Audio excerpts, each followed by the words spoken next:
Assalamualaikum warahmatullahi wabarakatuh. Halo teman-teman semua, perkenalkan nama saya Nur Aziza dengan NIM 250802047. Nah, jadi di sini saya akan membahas tentang punahnya oposisi dan matinya checks and balance.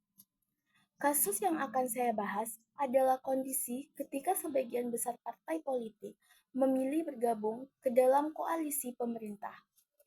Nah, dari situ muncul pertanyaan penting, yaitu kalau hampir semua partai mendukung pemerintah, siapa yang akan menjalankan fungsi pengawasan terhadap pemerintah? Jadi menurut saya, topik ini tuh sangat penting karena dalam negara demokrasi, pemerintah tidak hanya membutuhkan dukungan politik, tetapi juga membutuhkan kritik dan pengawasan agar kebijakan yang dibuat benar-benar berpihak kepada masyarakat. Sebelum kita masuk ke pembahasan utama, kita perlu dulu memahami apa yang dimaksud dengan oposisi dan checks and balance. Nah, jadi oposisi adalah partai atau kelompok politik yang tidak ikut bergabung dalam pemerintahan. Tugas mereka bukan sekedar menolak semua kebijakan pemerintah, tetapi lebih kepada mengawasi jalannya pemerintahan, memberikan kritik yang membangun, dan menawarkan solusi atau alternatif kebijakan. Nah, sementara itu, checks and balance adalah sistem yang dibuat untuk memastikan tidak ada satupun lembaga atau pihak yang memiliki kekuasaan terlalu besar. Dalam sistem demokrasi, setiap lembaga negara memiliki fungsi saling mengawasi agar kekuasaan tidak disalahgunakan. Jika dikaitkan dengan teori, salah satu teori yang paling relevan dan teori pemisah kekuasaan dari Montesquieu. Menurut teori ini, kekuasaan negara harus dibagi menjadi 3, yaitu eksekutif, legislatif, dan yudikatif. Tujuan pembagian tersebut adalah agar setiap lembaga dapat saling mengontrol sehingga tidak ada kekuasaan yang bersifat mutlak. Namun, dalam kondisi ketika hampir semua partai berada dalam koalisi pemerintah, fungsi pengawasan dari lembaga legislatif bisa menjadi kurang maksimal. Kenapa bisa terjadi seperti itu?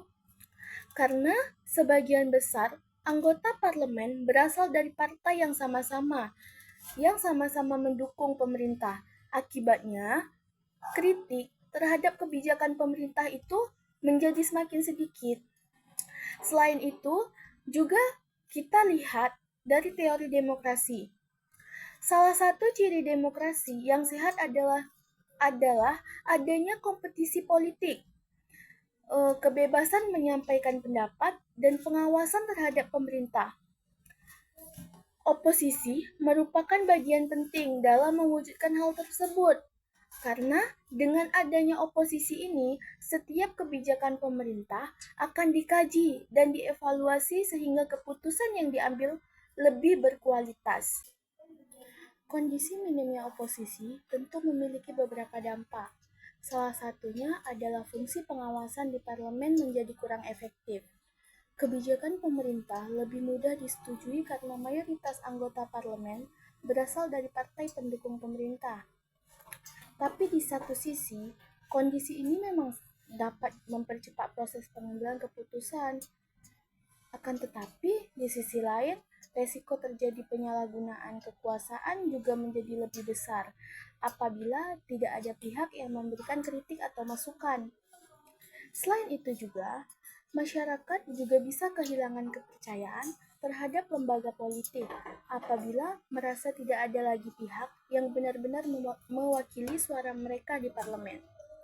Padahal, dalam demokrasi, perbedaan pendapat ini merupakan hal yang wajar dan justru dibutuhkan agar kebijakan yang dihasilkan lebih baik.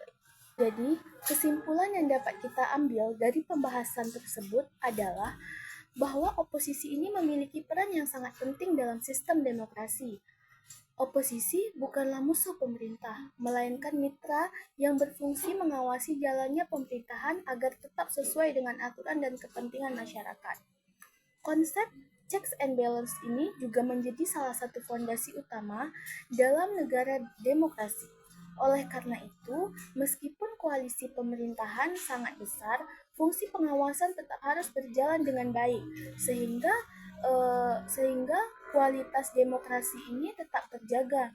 Pemerintah menjadi lebih transparan, dan kebijakan yang dihasilkan juga benar-benar memberikan manfaat bagi masyarakat.